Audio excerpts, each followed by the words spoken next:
Alright, here we go. Welcome into the Stone Shield Show. We are here. We are live. It is Friday, February 20th. Appreciate everybody making us a part of your day. Lots of stuff that we need to discuss on today's show. Obviously, we worked through the top half of all the top 150 free agents from the Athletic and made some connections between some of those particular players and the Cincinnati Bengals. I think the Bengals will and should obviously be active in free agency. We're going to work through the back half of that list. Got another 20-ish or so players. If you missed yesterday's segment, that's totally fine. It's up on YouTube. Check it out. Went out early evening yesterday. So some names that we'll go through today. Still some pretty big names on the bottom half of this list and lots of guys on the defense. A couple interior offensive linemen there as well. So looking forward to running through that on today's show. Also, the Cincinnati Reds, baseball, it's back.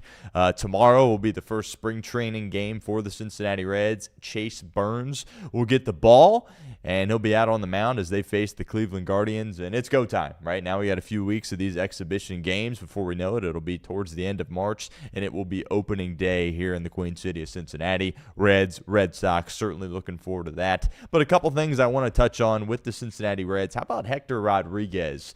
By all accounts, this cat is the real deal. Is he going to make the team on opening day? No.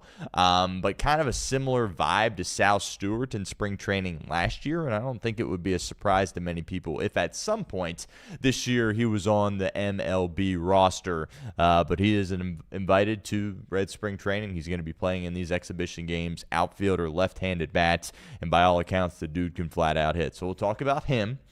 We'll talk a little bit about Chase Burns getting the ball tomorrow. We'll talk a little Noelvi Marte, a little Sal Stewart.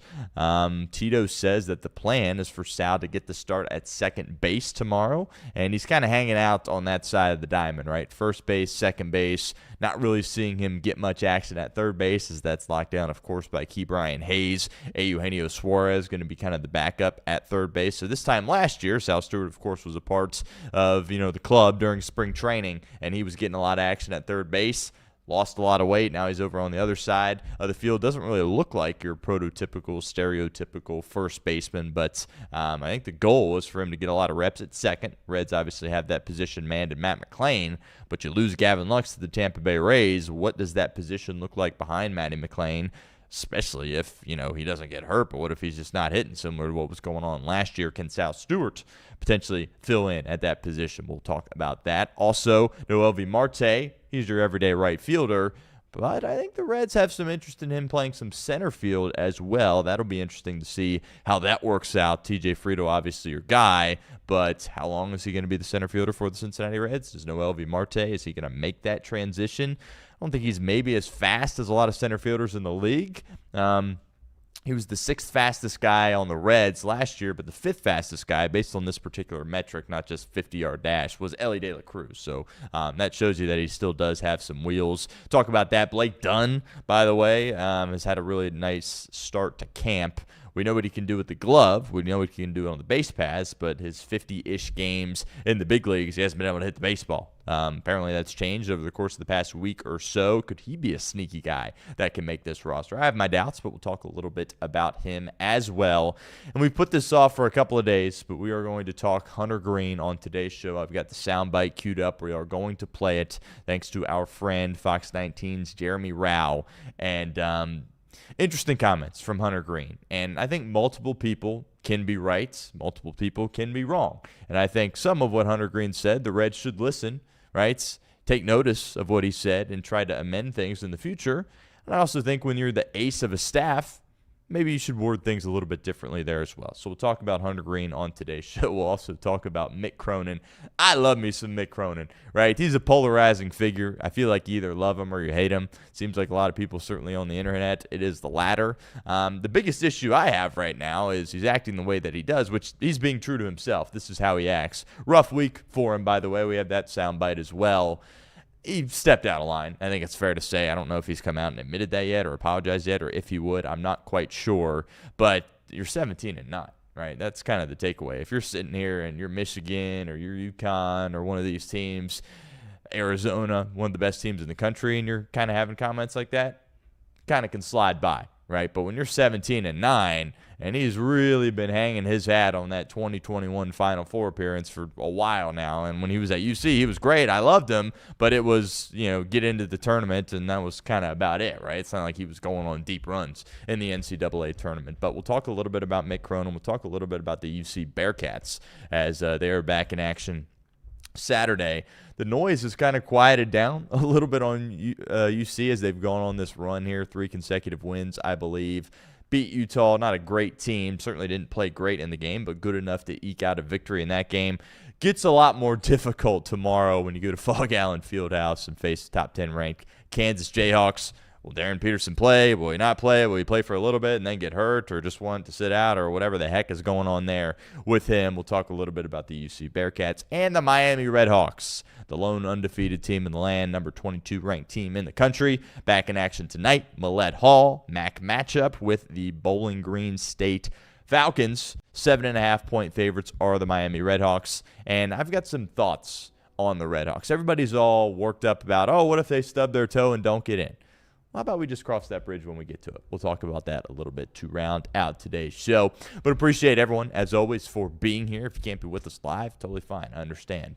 Much of our audience comes via podcast, so tap into that. Give us a 5-star review wherever you get your podcast, Apple, Spotify, iHeart, you name it. It is there. Check us out. Leave us a review. Really does go a long way. Helps us keep the lights on here at Chatterbox and certainly helps me out there as well. And if you see any of our clips that go out on YouTube, for instance, the Bengals free agent segment we do today, that will go out at some point either today or over the weekend. Help us out and like that video. The more likes we get on that, the more eyeballs we can get on our content, and ultimately the more content we can provide for you guys out there, and that obviously is what we love doing here at Chatterbox Sports. But hit that subscribe button there as well, on our way to 22,000 subscribers.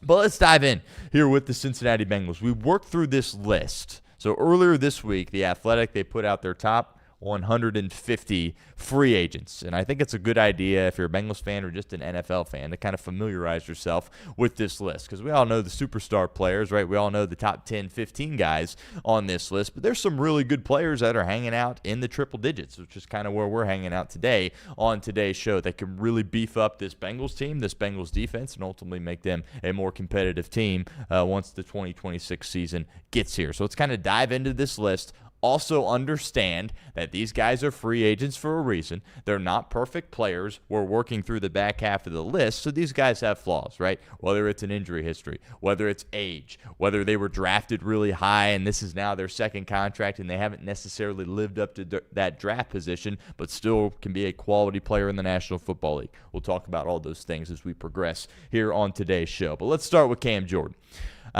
He comes in at number 67 overall in this list from The Athletic. Has been a member of the New Orleans Saints since 2011. 8-time Pro Bowler. He's 36 years old. Right, so there you go. There's the age issue.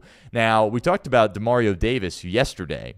I think there's a narrative about Demario Davis of like, he doesn't ever want to leave the Saints. He's always been a Saint. No, he bounced around a little bit before he was with New Orleans. Same cannot be said about Cam Jordan. He's been here since the jump, was here throughout the Breeze tenure. Again, here since 2011. Does he want to go elsewhere, or does he want to have an Eli Manning type of career and finish with the team in which he started with? Obviously, we will find out, but if he wants to go ring chasing a little bit, he's looking at that age. He's going, I'm 37 years old. Do I really want to be a Clase Campbell and play till I'm 40, or do I really only have a year or two left here? Do I want to go try to chase a ring? Now, he might believe in what they're building in New Orleans, and for what it's worth, I think a lot of people should believe in what they're building in New Orleans. I'll be the first to say, hand up accountability. Tyler Shuck, I laughed at him. You laughed at him too when they drafted him, but if it weren't for Tet McMillan of the Carolina Panthers, Tyler Shuck's your offensive rookie of the year in the National Football League. So they got to get some skill guys figured out. They have a basis on the offensive line. They have a lot of age on their defense, talking about those two guys, Demario Davis and, of course, Cam Jordan. So that'll be interesting to see how he kind of gauges it. Now, again, he's 36. Is he a perfect player? No. Is he going to be able to be a 3-down player? No. He's kind of a pass rush specialist at this age of his career, which there are several of those players that fit that mold that we'll talk about on today's show. But as far as a leadership perspective, as far as a guy that's been there, done that, and still has some pop when it comes to getting to the quarterback, could be a nice fill-in for Trey Hendrickson. It's going to take multiple guys to replace Trey Hendrickson, unless, of course, you trade for Max Crosby. I would be interested in his services, but I also, at the end of the day, would be shocked if he left New Orleans, and if he left New Orleans, if it would be here to come to the Cincinnati Bengals. But would I take Cam Jordan? Yeah, I'd take Cam Jordan. Next up here, Nick Cross. Got a lot of interest in this player. Finished out his rookie contract with the Indianapolis Colts, was formerly a third-round pick out of the University of Maryland, and he's a physical guy. He's got a high motor, and he's a really good tackler.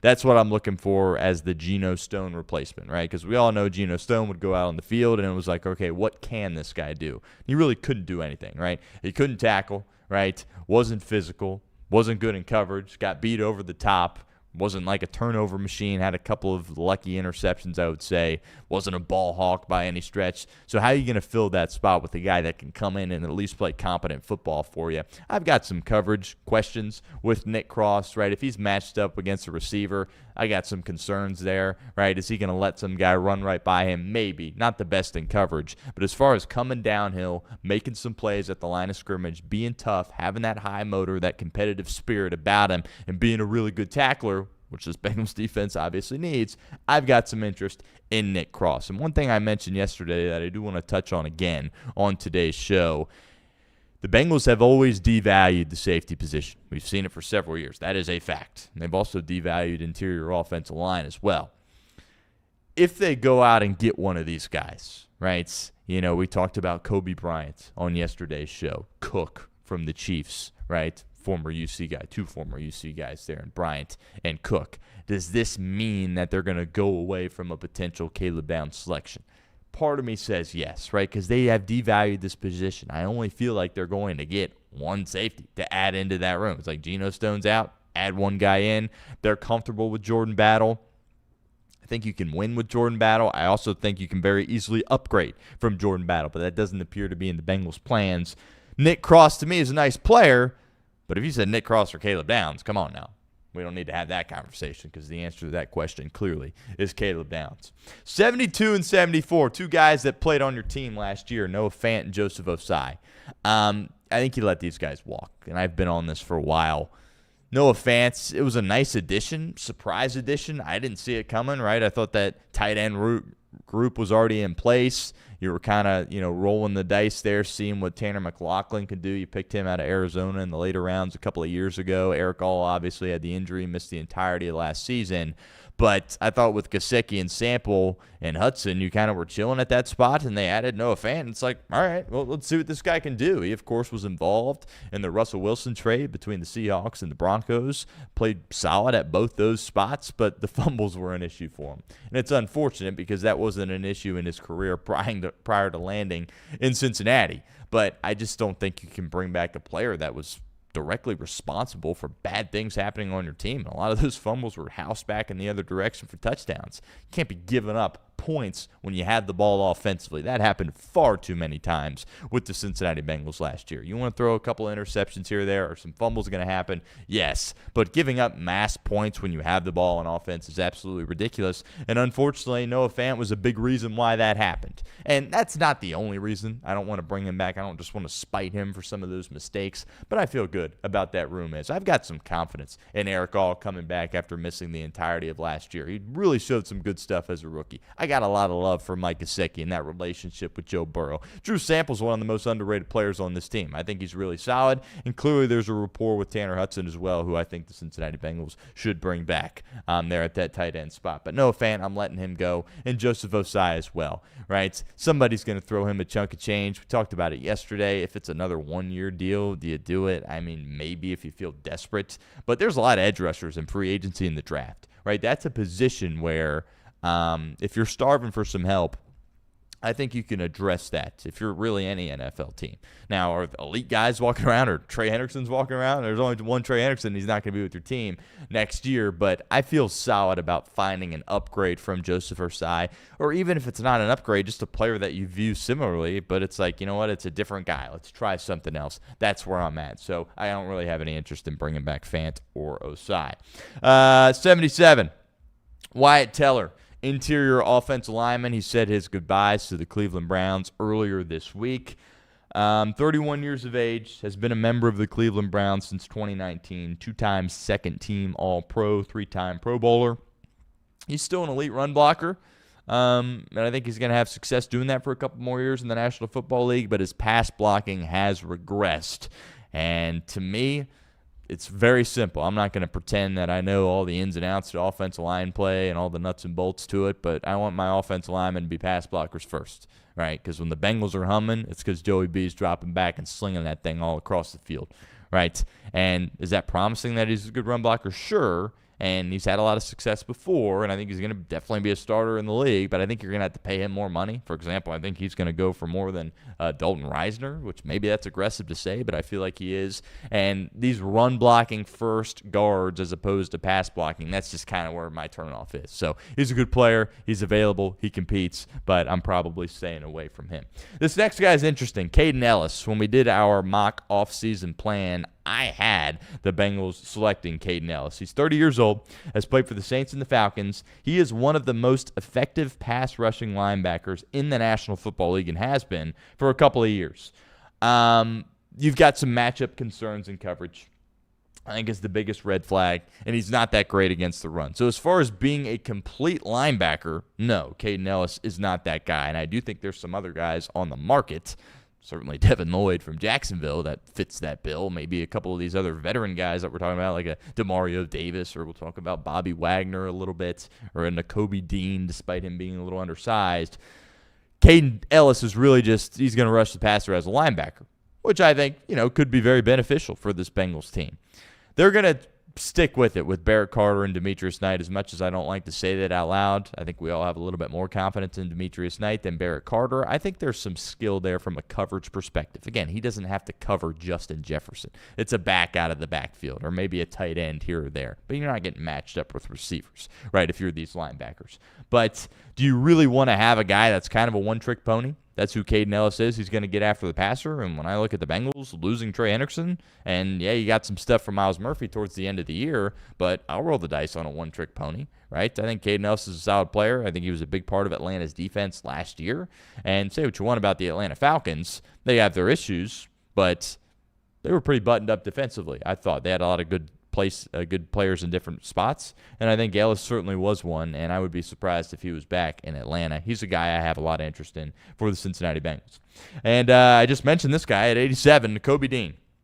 This one's interesting to me because he's all the way down at 87. He's clearly a good player, clearly a really good player. Third-round pick out of Georgia. He kind of was a superstar at Georgia, and he slid in the draft for two reasons. The injuries, which was a concern, and he's been banged up and has struggled with availability in Philadelphia as well, and his size. He's like 5'11", and he's not he doesn't look like a prototypical NFL linebacker. So was surprised a little bit to see him down on this list. Daner projected his cap hit to be pretty significant and basically get a pretty good deal in free agency, but he ain't a one-trick pony. He can do it all. You talk about a guy with high football IQ, great play recognition. He's got coverage versatility. I feel good about him matching up against backs and tight ends out of the backfield. But it's the injury history and it's the size limitation for him. And ultimately, it's the contract as well.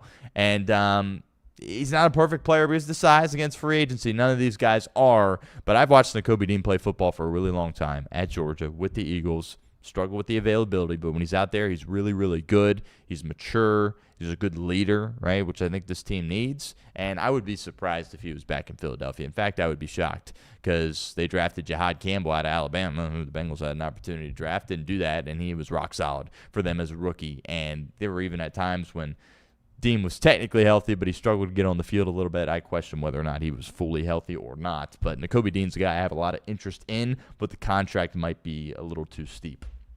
89, Logan Hall, another guy that I've plugged in for the Cincinnati Bengals. I like him a lot. 25 years old, played his rookie contract with the Tampa Bay Buccaneers, and I mentioned this in the open. He's kind of the player where it's like, you look at him, okay, the physical traits are there, all right, the production at the collegiate level is there. He's good against the run. He also can provide some interior pass rush, which that is so rare in the National Football League these days, but he was a picked in the second round out of Houston, and has he lived up to that? No, he clearly has not. He kind of plays like a fourth or fifth rounder, but he's a guy that I would roll the dice on. Now, he's also one of those guys that you might get into a bidding war with in free agency, right? Kind of similar to Joseph Ossai. Wouldn't surprise you if some team out there gave him a lot of money because they're like, okay, there's some pressures there. We like the age. We like the size and the strength. We'll kind of see if he can't get things right. I think somebody might do that with Logan Hall, but if you can get him at a favorable price, he can be a guy for several years for you as a starter. And I do think the Bengals at least view that they have some rotational pieces there at defensive tackle. I have my question if Chris Jenkins and McKinley Jackson are even playable, but they're going to get another opportunity in 2026. Adding Logan Hall into the fold, I think, would be good for the Cincinnati Bengals. 92, Joe Flacco. I've been very clear about this. I think the Bengals should do everything in their power to bring him back. The injury history that Joe Burrow has, but the win-now mentality of this team, even when Joe Burrow isn't out there, with the skill guys that you have, you should have been better without Joe Burrow on the field. Should you have won the Super Bowl without Joe Burrow? No. But should you have kept the thing alive for him to really have a chance down the stretch? Yes. And I understand that the Bengals stubbed their toe and the collapse in Buffalo was awful. We know this. We understand this. But Joe Flacco proved this year that, one, he can still play, and one, he can still really hold down the fort if Joe Burrow is out. How many of those guys are walking around in free agency? A handful, right? And I'm not quite sure there are any other ones besides Joe Flacco. So if some other team, I haven't heard any rumblings yet, but if some team, i.e. the Miami Dolphins maybe is one that comes to mind, says, hey, Joe, we want you to be a starter for us or be a bridge guy, have an opportunity to play, he's going to take that regardless of where it's at. Even if it's the Arizona Cardinals, Joe Flacco's going to take it because he wants to play and believes he still can play, and he showed that he can still play. So this isn't one that's going to get done early, right? So you got to be patient if you're the Cincinnati Bengals. Joe Flacco's going to wait this thing out. He's not going to just say, oh, yeah, free agency started, sign back with the Bengals. He's going to wait it out, and you should have a close eye on it because if nobody's calling and wanting Joe Flacco to be the starter, I then think Joe Flacco's number one priority, if he knows he isn't going to be the starter, would be here in Cincinnati because in the back of his mind, he's like, well, I have the continuity with Zach and Jamar and T. Joe, like, he might get hurt again. I've played well here. It'd be a no-brainer for him to come back here, assuming that nobody wants him to be the starter. That obviously is the million-dollar question. Denico Autry, 104 comes in. He's 35 years old. Not great against the run, has bounced around a little bit. I think he's played for basically the entirety of the AFC South. I mentioned the age, an older player. Not great against the run, but he's kind of that interior pass rusher. And I think you could bring him in some situational spots. He's not going to be out there on third and short, right? But obvious passing downs, right? Pass rush-oriented situations. I think you'd throw him in there at the interior and provide a little pass rush. Again, something the Bengals haven't had at that spot since Geno Atkins, which feels like millions of years ago at this point. So I think there's a little value there. He's old. It's not going to be, oh, here's a 3-year deal. It's a 1-year thing. You want to try to get a ring here. You got a better chance at doing it here than in Houston, in my opinion, despite the fact the Texans obviously made the playoffs. But I got some interest in Denico Autry, depending on the number. Another interior guy, Roy Lopez, 28 years old, most recently played with the Lions. He's a rotational piece, right? You're not going to roll the dice on him and say, oh, you're going to come in and replace B.J. Hill and play a lot of our downs. I don't think that's really where you're at. I think you feel better about bringing a guy like Lopez in. Again, we're at 107 on this list, so, take that with a grain of salt. But, if Chris Jenkins is like, oh, this guy could be a starter for us, then the Roy Lopez thing makes some sense. But I think if you're the Bengals attacking that position, you're looking for who that starter is going to be, and it would not be Roy Lopez. Bobby Wagner. He comes in at 109. He's 35 years old. The pedigree is there, right? I think he just won the Walter Payton Man of the Year, which, is an on-field performance, but very, very impressive and a highly coveted and highly respected award. Nonetheless, Super Bowl champion. The accolades go on and on. First-team All-Pro. Obviously he was with the Rams for a cup of coffee, then back to the Seahawks, then the Commanders the past couple of years. People say he can still play, and I agree. But he looked a little stiff out there to me, and there's been some people that cover the team locally that are all gung-ho about bringing in Bobby Wagner, and, I don't know. From a leadership perspective, yeah, great. Can he play a little bit still? Yeah. But I think there's some other linebackers out there that would help you out more, and I think Demario Davis might be a year older than Bobby Wagner, but if you ask me between those two, I would say Demario Davis as far as the linebacker goes. So am I going to get upset if the Bengals bring in Bobby Wagner? No, but I think there's this narrative around him that he's still a really, really good player. I think he's at the point where it's like, can we still start this guy and leave him out there for the majority of the plays on defense? So I'm not as gung-ho on him as some other people in the area, but again, I'm not going to complain if they get Bobby Wagner. 115, Draymond Jones, 29 years old. We've talked about him a lot on the show. Ravens traded for him last year. Gave the Bengals a lot of issues in that game where they laid the egg against Baltimore in the freezing temperatures.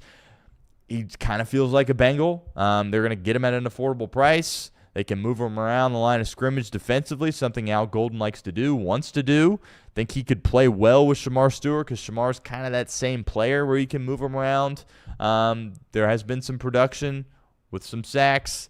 Is he Trey Anderson? No, but he's a heck of a lot better against the run as well. Ohio State guy, kind of feels like a Bengal. I would go get him, right? To see a guy where you pop champagne and you celebrate, woo, got Draymond Jones. No, but I think it would be a good signing, and I think it's like, all right, there's our guy in free agency at that edge spot. Let's go draft another one, and let's hope Myles Murphy can keep this thing rolling, and hopefully Shamar Stewart can show up and learn how to play productive football. Kind of where I'm at with that. 118, Kobe Durant. I love Kobe Durant. Corner for the Rams. He's 28 years old. I think he's really good in coverage. I was kind of surprised to see him as far down on this list as he is. He's not good against the run, right? But he's a corner. That's fine. He's not the most physical guy in the world, but as far as, mirroring the routes of receivers, I think he's really locked down. I think he's a good ball hawk there as well. Has been a part of winning. I really like Kobe Durant. Now, your two starting corners are locked up, and Kobe Durant is not a backup, so that, the math doesn't exactly math there. He's a starter in the NFL, and is going to be paid to be a starter and expected to start whoever he signs with, and very well could be back with the Los Angeles Rams. But if you're in a spot where you're the Bengals, there's been a lot of talk about Delane, obviously, at number 10, maybe the kid out of Tennessee, McCoy, or maybe a draft a corner in the second or third round. If you have signed one, and again, he just finished up his rookie deal. He's entering the prime of his career. I've got a lot of interest in Kobe Durant. And in fact, I was surprised to see him this far down on the list. A couple of more here before we get into some Cincinnati Reds conversation. Sebastian Joseph Day, he's 30 years old. He's bounced around a little bit, most recently with Tampa. He's a huge guy. He's durable. But I think also at this point of his career, it's safe to say he's a rotational guy. And do you want to sign a rotational guy? Fine, but you better have an answer as far as who your starter is going to be. And it better not be B.J. Hill and T.J. Slayton. You want it to be one of those guys? Fine. But it can't be both, and we know it ain't Chris Jenkins and McKinley Jackson either. So I'm not going to get up in arms if you sign him, but that better not be the only thing you do at DT. Greg Newsome, I've liked him for a really long time. I've been banging the table for the Bengals to trade for him, which feels like multiple years. It was really good in Cleveland, gave the Bengals some fits. They kind of moved him around a little bit, was in the slot a little, was a nickel, kind of the big nickel at times. Asked him to be on the boundary too. Really good player, former first-round pick. One of those guys that we talked about similar with Logan Hall, where it's like this guy was picked early and he's not really living up to it. I think he was a top 25 pick from Cleveland out of Northwestern. Traded, it was a corner swap with the Jags. Forget who went the other way in that deal. But I still think he can play. He's got great speed. The traits are there. He looks like a corner in the National Football League. I would have interest in bringing him in. Corner, sneaky need for this team, and that provides you a ton of depth right there if you bring in Greg Newsome. So I was kind of surprised to see him this far down on the list, kind of similar to Kobe Durant. Clase Campbell. Again, another guy that I feel like we've been saying, hey, you might as well sign Clase Campbell and see what he can do. The ageless wonder. Guy will be 40 by the time the next year rolls around. Like, you would think he wants to win a Super Bowl, but it's like he's signing with like the Cardinals and the Falcons. It's like, well, what are you doing? Like, sign with a team that actually has a chance. So he spent the first 8 or 9 years of his career with Arizona. He's been there. He was there for this past year. You're not winning in Arizona. If you just you like it there, and they're the team that drafted you, and you're like, I just like playing ball, that's fine. But you would think that he would want to sign with the team that has a prayer when it comes to hoisting the Lombardi Trophy. The veteran capabilities that he brings, the leadership, still has production as well. Going to be a rotational guy, right? He's not playing all the downs for you, but there's some pass rush for the interior. There's a huge man that can help you out against the run too. think he could really fit into that room really nicely. And I think the Bengals could use a real mature veteran like that just on their team, period, but certainly at that position there as well. So been saying it for a while. I think a lot of people have. It's like, again, are you popping champagne? No, but it's like, does that help your team? Absolutely. At some point, Father Time's going to catch up to him, but we've also said that for like 4 or 5 years, and he's still going strong. So we'll see. Leonard Floyd, 33 years old, really used to be an elite player. Great run with the Bears. Won the Super Bowl, obviously, with the Rams against the Bengals. Georgia guy, tough, physical, still can get after the passer. I've got interest in Leonard Floyd. He's kind of disappeared a little bit as far as national conversation goes, but in my opinion, he can still play. 136, Marcus Mariota. I think it's clear that when you look at backup quarterbacks, Marcus Mariota, he won the Heisman. He was drafted high. He had the opportunity in Tennessee to be the starter. Was okay, but he's a backup. And you talk about the best backup in the National Football League, very well could be him. Other guys certainly throw their name into the ring, but he's a guy that, regardless of the spots in which he's been, he's had to play a little bit, and it always is fine. It gives you an opportunity to go out there and win.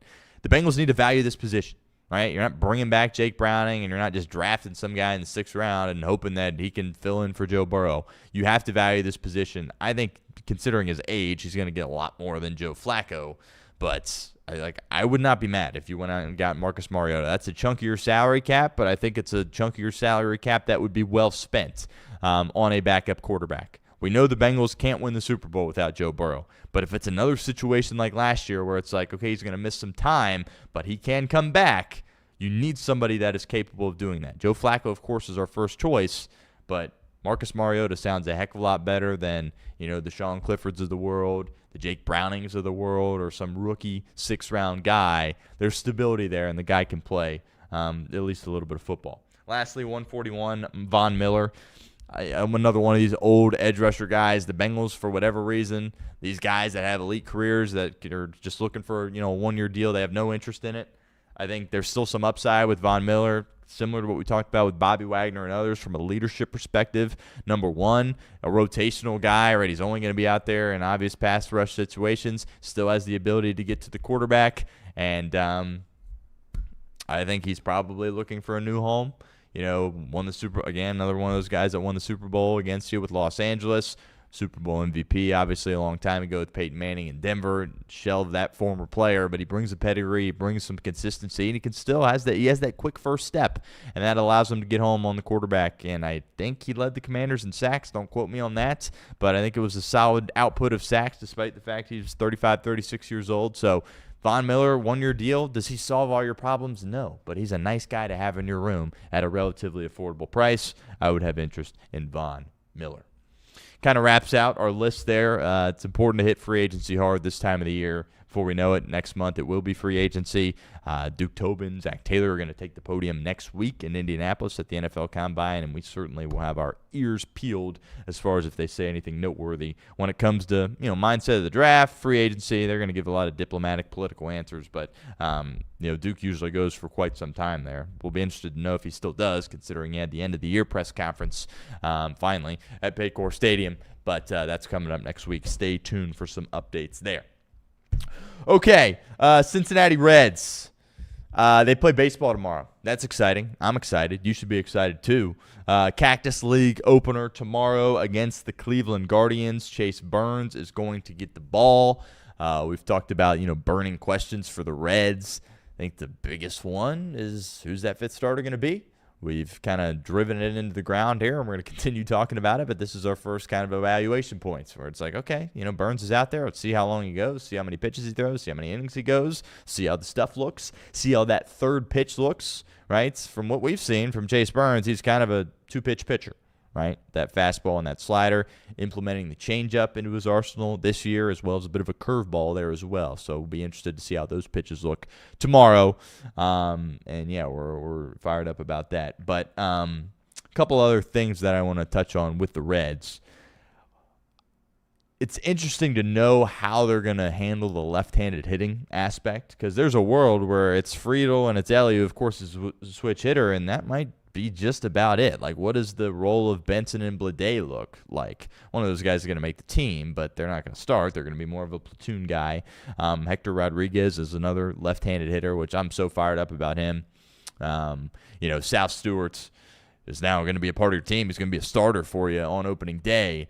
Kind of feels like Hector Rodriguez could be that guy in 27. There's a lot of similarities between the two. Hector plays outfield, but and he's a lefty, not a righty. But just as far as a young guy that's like, okay, we know this guy can hit. And that seems to be the sentiment around Hector Rodriguez. And he's a guy that I've got a close eye on, right? Again, not going to make the opening day roster, but is he a guy if somebody gets banged up or if they're in a spot where they just need some juice like they did with South Stewart at the end of the year, where he could come up and compete in the big leagues? I think he certainly could. 21 years of age there.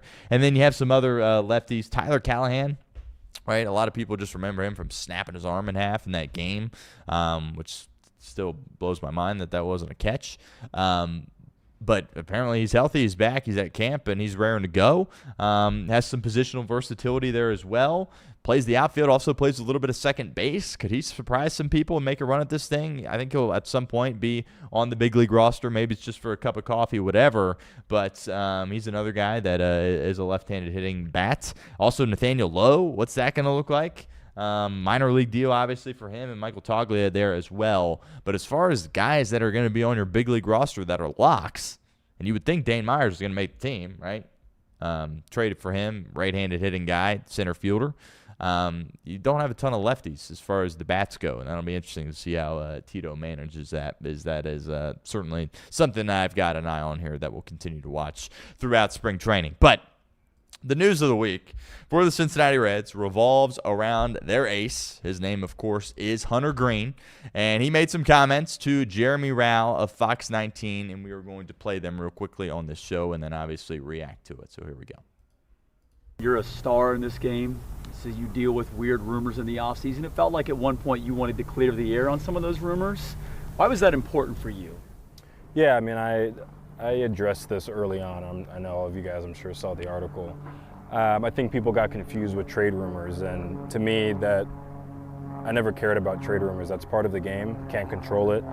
Everybody, especially with social media now, believes they have a platform, and everybody wants to listen to them. So everyone's got opinions, but my issue was defamation of character. I didn't like that. I don't like false narratives, and I don't like you guys can cut that out if you want, but people that know me and that have been around me, they know my character. And there was a comment and some things that went out that I've always taken the high road. I've always tried to be professional, but there's a line that's crossed, and if it was a different environment, trust me, it'd be handled a lot differently than it's been handled so far. But I got to be professional. A lot of eyes are on me. But my biggest issue was defamation of character, so that had to be addressed. All right, there you go. A couple of things here. We're going to defend Hunter a little bit, and then we're going to pick on Hunter a little bit here.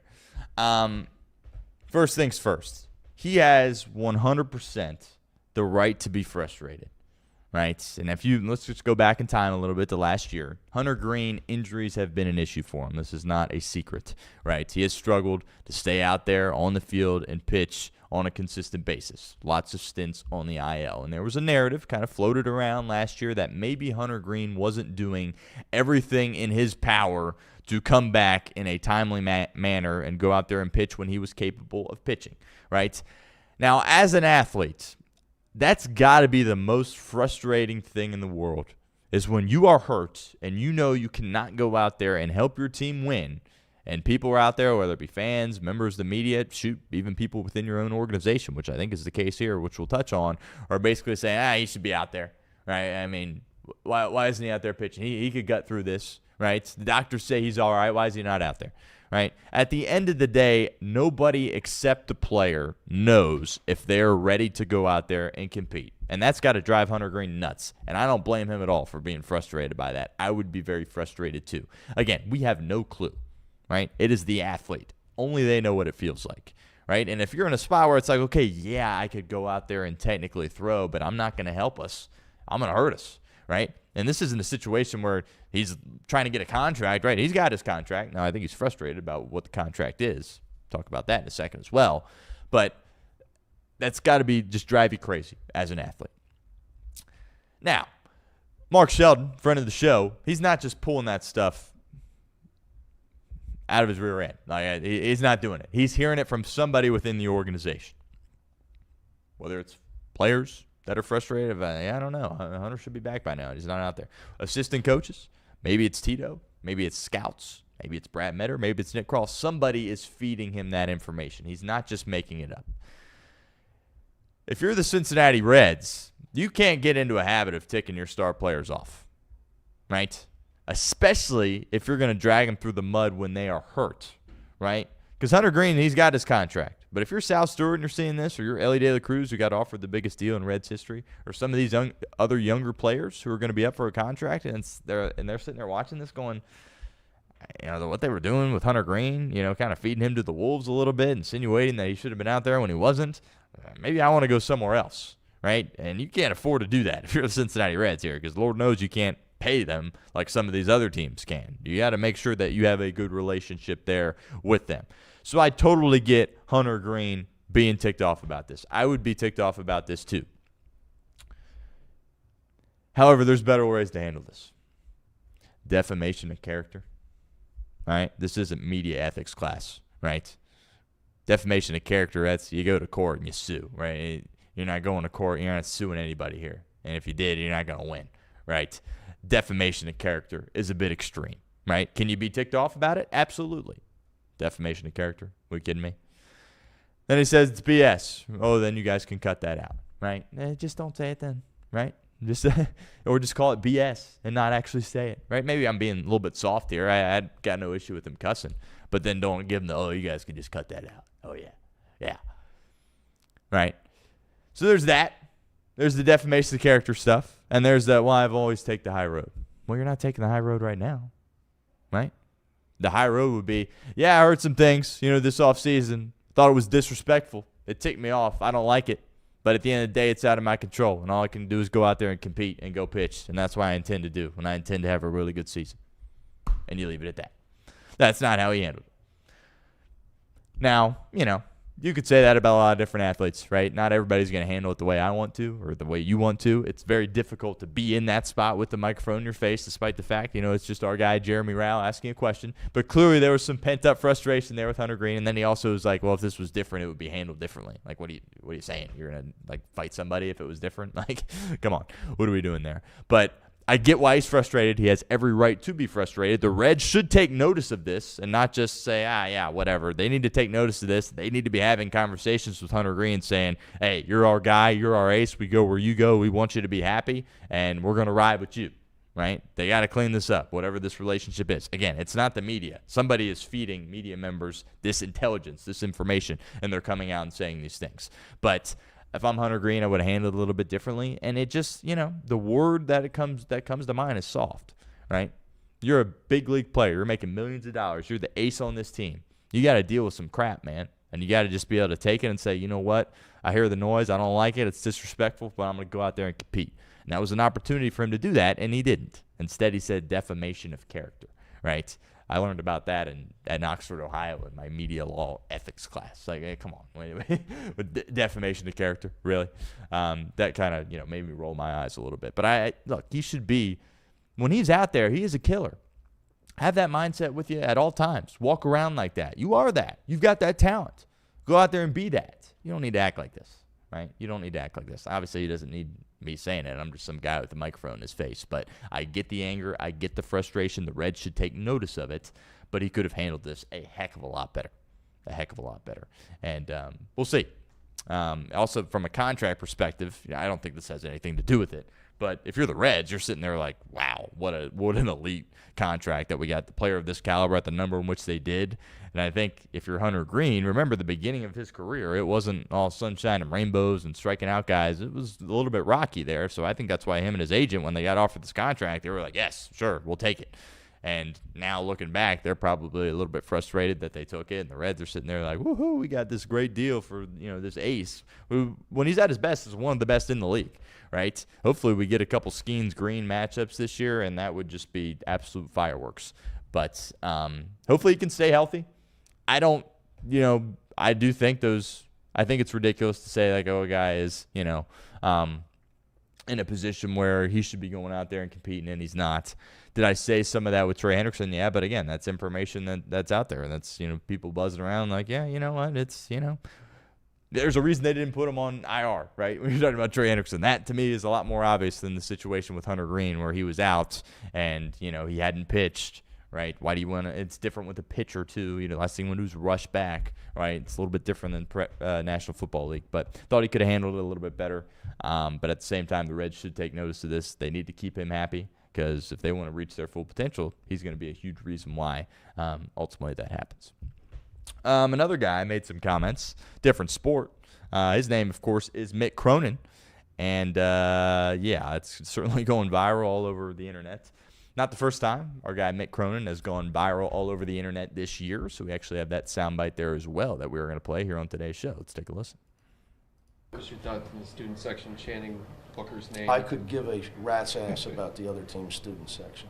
I just meant overall the way that you I would like to give you a kudos for the worst question I've ever been asked. All right, I'll take it. Did you like You should take it. the preparation of the? Do you really think I care about the other team's No, I don't. student I don't section? think you care about the other. Are you team. raising your voice at me? No, I'm just. Yeah, you are. talking. Yeah, you are. Come on, dude.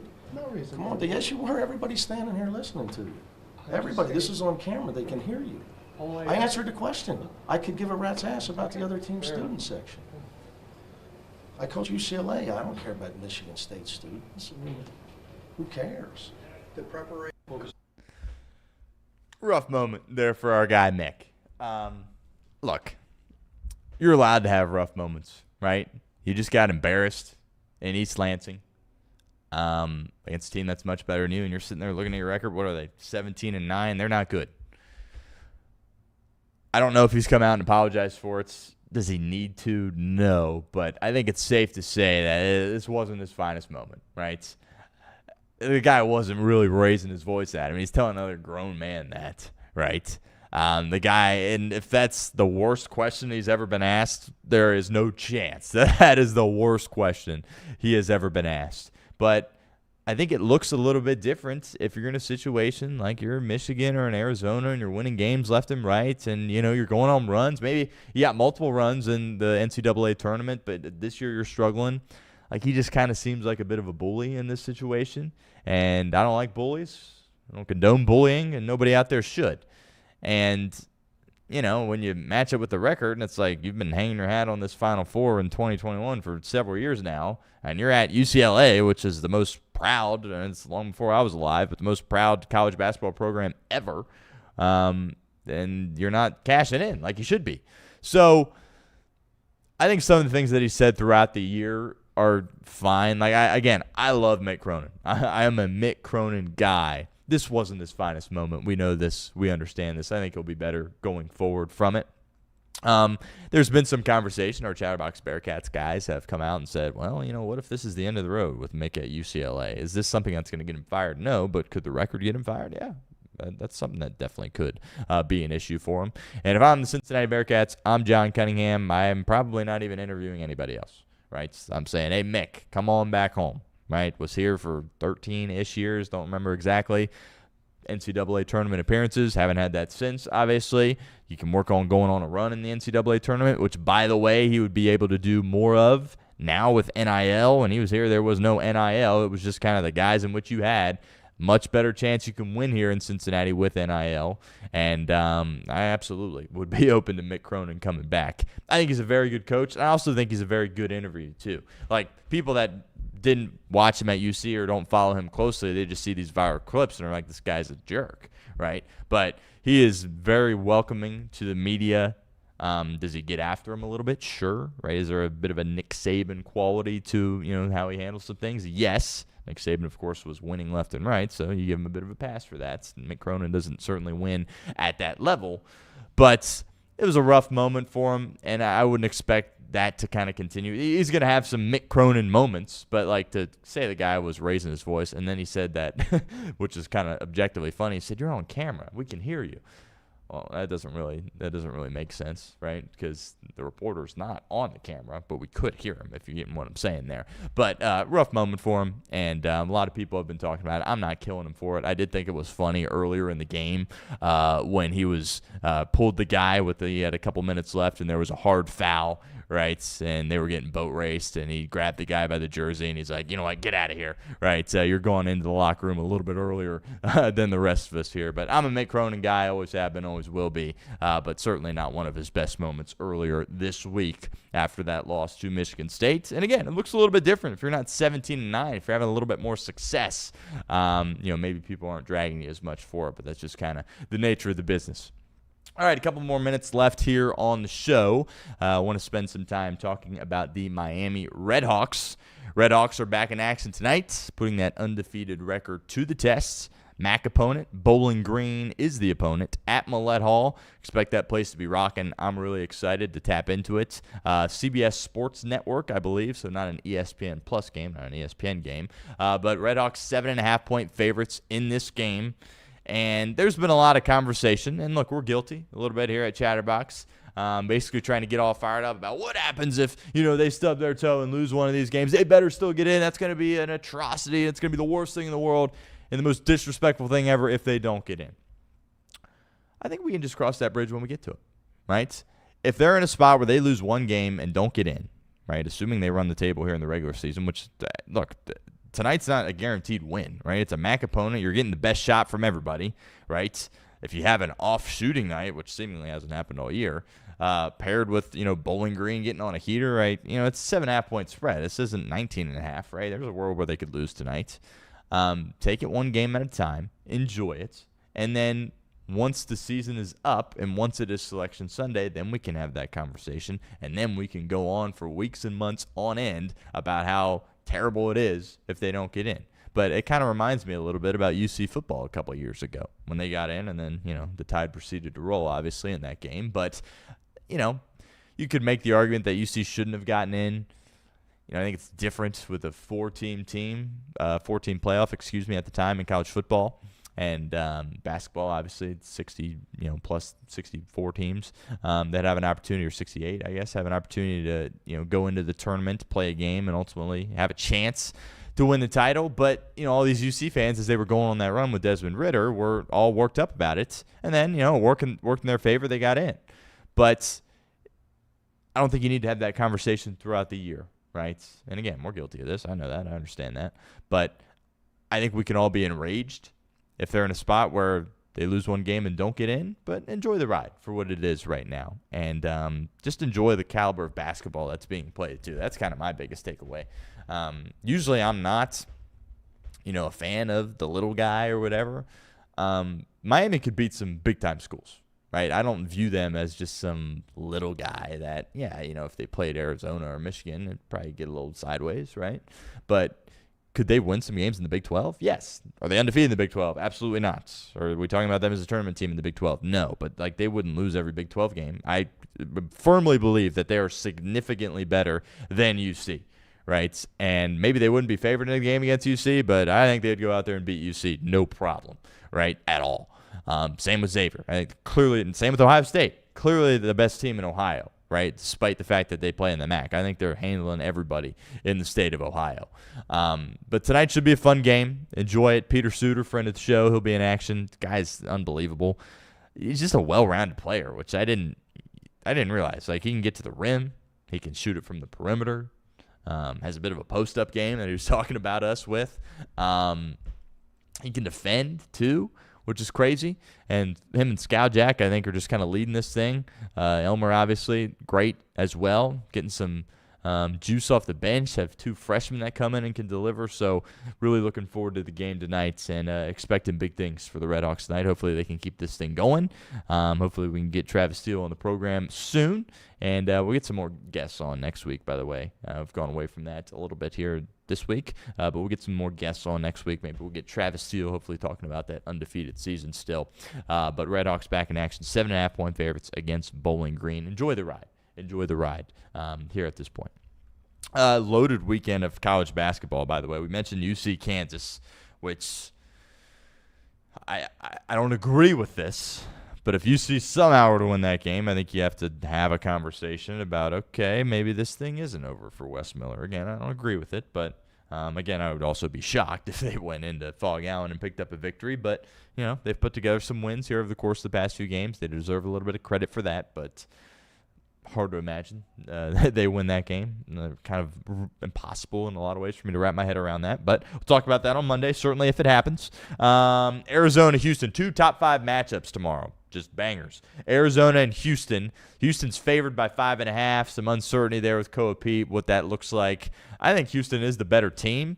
5.5 does seem like a lot. What Kelvin Sampson's been able to do, it kind of felt like last year was his chance, right? You're in the national title game against Florida. You're winning the whole game. Then you lose in heartbreaking fashion. And it's like, well, that was kind of your chance. No, actually, he's going to have a couple more chances. He's going to have another great chance this year. So I like Houston in that game, but top 5 matchup, absolute banger. And then Michigan-Duke, another great game. I think that might be a neutral site. Don't quote me on that, but I don't think that's at Cameron. Could be. But another top 5 game. A lot of people think Michigan's the best team in the country. I think Duke's my pick to win the national title. We'll do it officially.